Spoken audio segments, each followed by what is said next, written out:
Assalamualaikum dan salam sejahtera. Saya Muhammad Amirul Syafi bin Syaiful Khairi daripada Sekolah Menengah Kebangsaan Bukit Jambul. Pada hari ini, saya ingin berkongsi sebuah cerita yang bertajuk Journal of Terror Kembar. Buku ini merupakan hasil karya Sweta Kartika yang juga merupakan seorang pelukis komik. Buku yang bergenre seram ini mempunyai 336 halaman dan telah diterjemahkan ke dalam bahasa Melayu dan diterbitkan oleh Kadokawa Gempak Stars. Buku ini mengisahkan seorang remaja lelaki yang bernama Prana. Prana mempunyai indera keenam ataupun kebolehan untuk melihat sesuatu yang tidak dapat dilihat oleh mata kasar. Semuanya bermula sewaktu dia berumur 5 tahun, di mana dia telah berjumpa dan diganggu oleh pelbagai makhluk yang menyeramkan.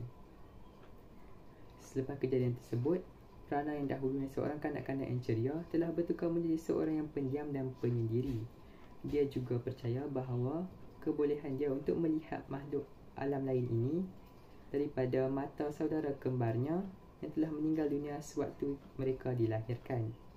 Buku ini sesuai dengan namanya telah ditulis dalam bentuk catatan ataupun jurnal kehidupan harian Prana sewaktu dia bertemu dengan pelbagai makhluk-makhluk ini. Sekian sahaja daripada saya. Terima kasih.